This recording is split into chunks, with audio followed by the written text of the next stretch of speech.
First ever factory outlet Mukunda jewellery KPHB Kothapet నమస్తే రమగారు. నమస్తే జయ. రమగారు, మనం వెళ్ళే ప్రదేశాన్ని బట్టి మన వస్త్రధారణ కట్టుబొట్టు ఉండాలంటారు కదా. ఉండాలంటారంటే ఈ రోజుల్లో వాళ్ళకి నచ్చుతాయే ఈ మాటలు? అందుకే మీకెందుకు అంటారు కదా వెంటనే. మీకెందుకు మా బట్టలతో జడ్జ్ చేస్తారా, అది చేస్తారా, ఇది చేస్తారా? మీకు అమ్మాయిలు ఉంటే తెలిసేది. మీ ఇష్టం వచ్చినట్టు మాట్లాడతారా? అబ్బో బోల్డ్ అని వస్తాయి. కానీ ఎవరికి వాళ్ళకి తెలుసు కదా జయ. మనసుకు తెలుస్తుంది కదా రమగారు. ఖచ్చితంగా తెలియద్దు. ఓ గుడికి వెళ్తాం, ఓ పెళ్లికి వెళ్తాం, ఓ పార్టీకి వెళ్తాం.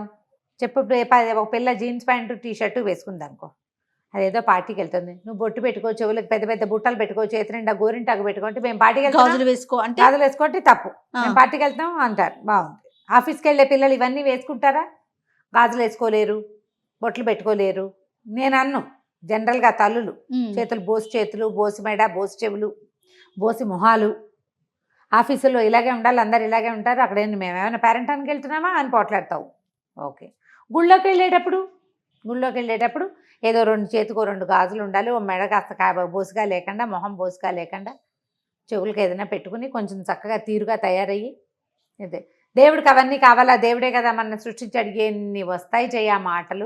అసలు ఈ వీడియో మొదలు పెట్టంగానే నాకు అవి వాళ్ళ ఎవరెవరు ఏమేమి మాట్లాడతారో, మా ఇంట్లో పిల్లల్ని కూడా, మన ఆఫీస్లో పిల్లలు కూడా, అందరికీ తలా ఒక 50 డైలాగులు ఉంటాయి. అయితే ఏమంటారంటే, ఇప్పుడు మేము ఏదో ఆలయానికి వెళ్ళి గుడికి వెళ్ళి వచ్చేసి డైరెక్ట్గా ఆఫీస్కి వెళ్ళిపోతాము. అలాంటి డ్రెస్సే కదా వెళ్ళగలుగుతాం. ఇన్ని ఎక్కడ మేము చేంజ్ చేసుకోగలుగుతాం? మొత్తం టోటల్గా ఎక్కడ మేము మార్చుకోగలుగుతాం అనే ఒక ప్రశ్న కూడా వచ్చేస్తూ ఉంటుంది. వస్తాయి. దేవాలయంలో దీపాలు పెట్టడానికి కనిపిస్తుంటారు జయ కొంతమంది. చాలా మంది అందరు కనపడతారా? చొక్కా అది వంగి ప్యాంటు దీపం పెడుతుంటే చొక్కా పైకి వెళ్ళిపోతుంది, ప్యాంటు కిందకు వచ్చేస్తుంటుంది. నువ్వు గమనించలేదా? అవును. ఎంతో. ఇప్పుడు మనం దేవాలయానికి వెళ్తాం, అవన్నీ మీరు ఎందుకు చూస్తారు? మీకు శ్రద్ధ లేదా, భక్తి లేదా? మీరు కళ్ళు మూసుకోవచ్చు కదా అంటారు. మానవ మాత్రలం కదా, మన కళ్ళు, చెవులు, బుద్ధి అన్నీ పనిచేస్తూనే ఉంటాయి. అవును కదా. ఎంతో కొంత మనం అటు ఇటు చూస్తూ ఉంటాం. అందుకని చాలా వరకు దేవాలయాల్లో డ్రెస్ కోడ్ పెట్టేశారు. డ్రెస్ కోడ్ ఉంటుంది. డ్రెస్ కోడ్ లేదు. పోనీ నువ్వు గుళ్ళోకి వెళ్తున్నావు, దీపం పెట్టాలనుకుంటున్నావు, ఇంకొంచెం పొడుగు చొక్కా ఇంకాస్త పైకి ఉండే ప్యాంటు వేసుకుంటే సరిపోతుంది కదా. పోనీ ప్యాంటు చొక్కాయే వేసుకుంటారు అనుకో. ఆడపిల్లల ప్యాంట్లు, మగ పిల్లల ప్యాంట్లు కూడా అంతే చేయ. అమ్మాయిల ప్యాంట్లు అంటే అబ్బాయిల ప్యాంట్లు అయితే వాళ్ళు ఉంగారంటే అది కిందకి వెళ్ళిపోతుంది. ఎక్కడ చూడు దేవాలయాల్లో ఇప్పుడు సాధారణ బట్టల కిందే ప్యాంట్లు, చొక్కాలు సహజమైన బట్టల కింద అయిపోయినాయి. చీరలు, డ్రెస్సులు లాగానే ప్యాంట్లు, షర్ట్లు అవన్నీ చాలా న్యాచురల్ బట్టలు. కాకపోతే దేవాలయాల్లోకి వచ్చేటప్పుడు కాస్త మొహాన ఒక బొట్టు పెట్టుకోవటం, కొంచెం జుట్టు దగ్గరగా పెట్టుకోవటం. నేను ఇదివరకు ఒక వీడియో చేశాం మనం. దేవాలయంలో మన తల వెంట్రుకలు రాలి పడితే ఎంత పాపమో అది. ఏ ప్రసాదంలోనో పడుతుంది, ఏ పూజా సామాగ్రిలోనో పడుతుంది, ఏ భక్తులు ఏదైనా చదువుకుంటుంటే వాళ్ళ మీద పడుతుంది. మన జుట్టు ఇంకోళ్ళ మీద పడచ్చా? జుట్టు కట్టుకోండి అంటే తప్పు జనాలకి. గుళ్ళో బోల్డని కార్యక్రమాలు దీపం పెడుతుంటారు, ముందుకు వంగుతావు, ఈ జుట్టు అంతా ముందుకు పడుతుంది. ఆ దీపం అంటుకుంటే లేనిపోనుకోవాలా? నువ్వు పెట్టే దీపంలోనే, నువ్వు పట్టుకెళ్ళిన ప్రసాదంలోనే, నువ్వు పట్టుకెళ్ళిన పువ్వుల్లోనే నీ జుట్టు రాలు పడితే భగవంతుడికి అదే సమర్పిస్తాం. ఆముక్తమాల్యదలాగా మనకంత లేదు కదా. కొన్ని ఆలోచించుకోవాలమ్మా.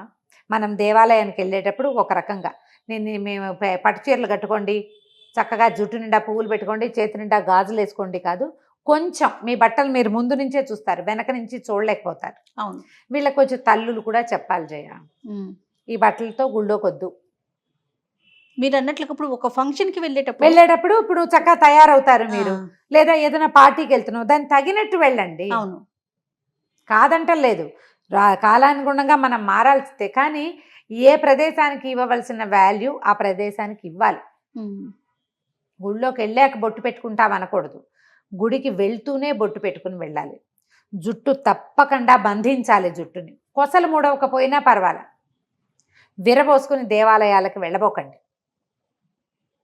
అది మంచిది కాదు, మంచికి రాదు, అది చెడుకి వెళ్తుంది అనవసరంగా. ఇప్పుడు ఏం జరుగుతుందో చెప్తున్నాం కదా, ఇలా జరగచ్చు. దాన్ని మనం ఇంటెన్షనల్గా చెయ్యం. ఇంటెన్షనల్గా చేయకపోయినా కూడా కొన్ని తప్పులు పర్యవసానాలు మనం అనుభవించాల్సి వస్తాం.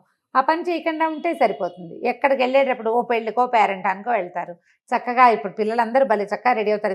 పేద గౌన్లు వేసుకుని, బోళ్ళని నగలు పెట్టుకుని, మంచి థీమ్ ప్రకారం తయారయ్యి వెళ్తారు. మరి అక్కడికి వెళ్ళేటప్పుడు బాగా చక్కగా తయారవుతున్నారు కదా. గుడికి వెళ్ళేటప్పుడు గుడికి తగినట్టుగా తయారైతే బాగుంటుందిగా. అవును. అయితే ఇది అప్పుడప్పుడు వెళ్ళే వాళ్ళకి ఇలాగా, ఉమ్. రోజు ఆఫీస్కి వెళ్తూ గుళ్ళోకి వెళ్ళి మొక్కే వాళ్ళు ఉన్నారు కదా కొంతమంది. అవును అవును మరి వాళ్ళ పరిస్థితి ఏంటి? వాళ్ళ పరిస్థితి ఏంటంటే కొన్నైనా చేయి నువ్వు, కనీసం జుట్టుకో క్లిప్ పెట్టుకో, మొహానో బొట్టు పెట్టుకో, చేతులు 2 చేతులు బోసుగా ఉంచుకోకుండా ఏదైనా ఒకటి వేసుకో కనీసం. ఉమ్.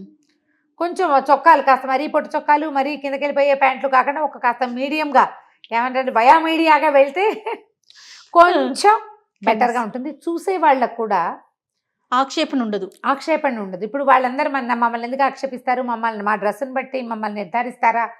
డ్రెస్సును బట్టి నిర్ధారించట్లేదు, జడ్జిమెంటల్గా కూడా చెప్పట్లేదు. నీకు ఒక జడ్జిమెంట్ ఉండాలి కదా, నేను ఇక్కడికి వెళ్తున్నాను, నేను ఇలా ఉండాలి అని నిన్ను నువ్వు జడ్జి చేసుకో కనీసం. దీన్ని తప్పట్టుకోవద్దమ్మా. ఎవరైనా సరే ఎవరికైనా సరే ఇవే మాటలు చెప్పాలి. అవును, ఇవే చెప్పాల్సి వస్తాం. దేవాలయాలకు తీసుకెళ్ళేటప్పుడు పిల్లలకి చాలా మంది లంగాలు వేసుకుని చక్కగా సాంప్రదాయబద్ధంగా ట్రెడిషనల్ గా వెళ్తుంటారు. అలంకరించుకుని, కొంతమంది సాంప్రదాయబద్ధంగా పిల్లల్ని చక్కగా లంగాలు వేసి చక్కగా 2 జళ్ళు వేసి తలలో పువ్వులు పెట్టి ముచ్చటగా అలంకరించి తీసుకెళ్తారు. గుడికి వెళ్ళేటప్పుడు ఇట్లా సాంప్రదాయబద్ధంగా వెళ్ళాలి. మన సంప్రదాయం కదా అది. అవును, కొంతైనా గౌరవిద్దాం. లంగా వేయకపోతే గౌన్ వేసుకుని తీసుకెళ్ళచ్చు, చిన్న చెడ్డీ చొక్కా వేసుకుని తీసుకెళ్ళకుండా. కనీసం. అవును, ఇతరుల దృష్టి మన పిల్లల మీద ఇంకో రకంగా పడకుండా కనీసం దేవాలయంలో అయినా కూడా కనీసం ఒక్క చోటైనా మనం కనుక కొంచెం బాగా చేస్తే బాగుంటుంది. ఇక పెళ్ళిళ్ళు, పార్టీలు, ఫంక్షన్లు, రోడ్డు మీద బజార్ వెళ్ళటము అవన్నీ మన ఇష్టాలేనమ్మా, అవంతా మందే ఇష్టం. అవును. గుళ్ళోకి వెళ్ళేటప్పుడు ఈ 4 వ్యవహారాలు కొంచెం ఆడపిల్లలకైనా మగపిల్లలకైనా మీరు అన్నట్లుగా ఎవరైనా సరే, ఉమ్. ఎవరైనా. ఇప్పుడు మగపిల్లలు ఎవరు వచ్చేస్తున్నారు జయ ఓ గుళ్ళకి? మనం అమీర్పేట దుర్గగుడికి నేను వెళ్తానా, ఒక 4 మగవాళ్ళు కూడా, 4 మగవాళ్ళు పెద్దవాళ్ళు కనిపిస్తారు, పిల్లలు కనపడరు అసలు. కాకపోతే ఒకటి ఉంది జయ, ఇవాళ రేపు ఆడపిల్లలు చాలామంది బుద్ధిమంతులుగా ఉన్నారు. దీపాలు పెట్టేస్తారు, రోజు దీపం పెట్టడానికి వచ్చేవాళ్ళు కూడా కనిపిస్తారు. భక్తికి లోటు లేదు, భక్తి ఉంది, భయమను భక్తను ఉన్నది. ఉన్నది. కొంచెం విధానం ఇంకొద్దిగా మార్పులు చేర్పులు చేసుకుంటే కొంచెం బాగుంటుంది. మరి కాస్త మీకు మంచిది, నాకు బాగుండటం కాదు, అది మీకు ప్లస్. అంతే. ఆ ప్లస్లు మీ మీద వేసుకోండి. మీరు మీకు భక్తి ఉండటం ప్లస్, మీరు దీపం పెట్టాలనుకోవటం ప్లస్, దీపం పెట్టడం ప్లస్, ఆఫీసుకి పరిగెడుతూ కూడా దేవాలయంలోకి వచ్చి దండం పెట్టుకోవాలనుకోవటం ఇంకా పెద్ద ప్లస్తో పాటుగా ఇతరులు నన్ను ఇంకో రకంగా చూడకూడదు, అబ్బాయి ఏమిటి అమ్మాయి బట్టలు అని అనుకోకూడదు. వాళ్ళు ఏం పైకి అనరు, నాకు మళ్ళీ నోరేసుకుని చెప్పరు, ఎవరు చూస్తారు కదా. అవును, కాస్త సెట్ చేసుకుంటే చక్కగా ఉంటుంది. ఆలోచించండి, ఎవరికి వాళ్ళే. దీని మీద డిస్కషన్ వద్దు, నాతో డిస్కస్ చేయడానికి కూడా ట్రై చేయొద్దు. మీ అంతటి మీరు ఆలోచించుకోండి. తల్లులు కొంచెం పిల్లలకి చెప్పండి, ఫ్రెండ్స్ పక్కనున్న ఫ్రెండ్కి చెప్పండి, ఇలా కాదు ఇలా వెళ్దాం అని. ఇలా చెప్తే మీలో మీరు చెప్పుకుంటే బాగానే ఉంటుంది. ఎవరైనా పెద్దవాళ్ళు అంటే ఏమిటోగా ఉంటుంది. అవును కదా, జడ్జిమెంటల్గా బిహేవ్ చేస్తున్నట్టు ఉంటుంది. So it's not a judgement, ఇది ఒక సంప్రదాయం. దీన్ని మనం పాటించడానికి ప్రయత్నం చేద్దాం. తప్పకుండా. నమస్తే. నమస్తే.